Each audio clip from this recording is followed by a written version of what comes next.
Shoulder injuries and pain are relatively common, with millions of people experiencing shoulder pain or discomfort each year. In fact, shoulder pain is one of the most common reasons for people seeking medical attention for musculoskeletal issues. The most common injuries associated with shoulder pain that I usually have to deal with include rotator cuff tears. The rotator cuff is a group of muscles and tendons that attach the shoulder blade to the upper arm bone. Rotator cuff tears can occur as a result of repetitive overhead motions or acute trauma such as falling. Another one I see all the time is shoulder impingement syndrome. This occurs when the tendons, the rotator cuff and or bursa in the shoulder become compressed or pinched between the bones of the shoulder joints, causing pain and inflammation, and I've had this at least half a dozen times by now. Now this one, while not as common, I still see a lot, which is the frozen shoulder, also known as adhesive capsulitis. This condition causes stiffness and pain in the shoulder joint. It can occur after injury or surgery or for no apparent reason at all. Also shoulder instability. This occurs when the shoulder joint is too loose and can result in the shoulder dislocating or subluxating, partially dislocating. And of course, the biceps tendonitis. This is an inflammation of the biceps tendons which attach the biceps muscle to the shoulder. It can be caused by overuse, repetitive motion, or trauma. So now that we know what the most common problems is, what causes these problems? And we can start out with repetitive overhead motions or activities such as painting, swimming, throwing a ball. All this can put a lot of strain on the shoulder joint, leading to pain and injury. Falls, sports injuries and car accidents can also cause shoulder injuries, including fracturing, dislocating and soft tissue injury.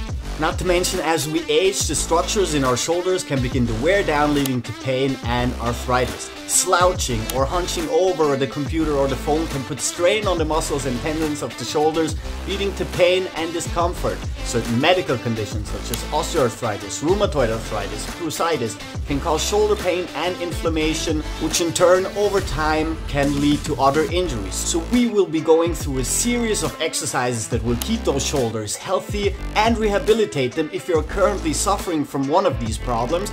So let's jump right into it.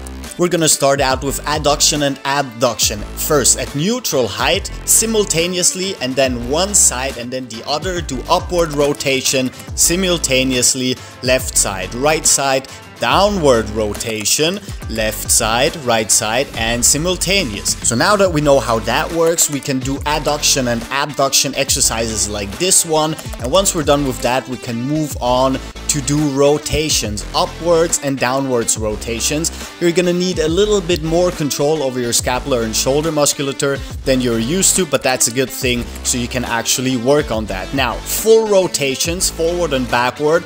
Use a strong resistance band so we can start building a little bit of strength, and then we're gonna do non-symmetrical rotations forward and backwards, and then we have forward and backward without doing full rotations, meaning one side front and back and then switching it up. Now here we have adduction and abduction by staying as close as possible to the body, first with bent arms and then, as you can see here, with straight arms.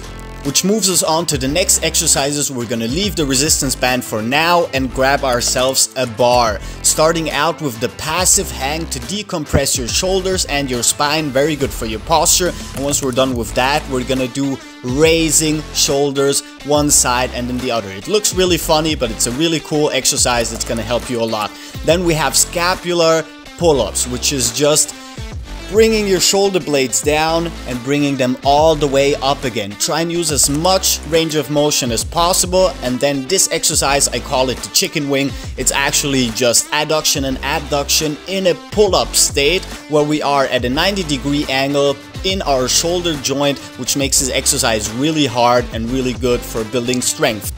Now, the arching active hang is an exercise where you're pulling backwards, holding for a second, and then going into a negative, which is just the hanging position. Pretty easy, not much to tell here. And this moves us on to the tuck lever. Now, that is a more advanced exercise because it's really lat dominant, but what it also does is spread your shoulders apart and give you this control that you actually need to learn so you can stay healthy in your shoulder joints. I hope all of this helped. If you liked the video, like the video. Thanks for tuning in, and I hope I'll see y'all soon. Captain Cairo, peace out.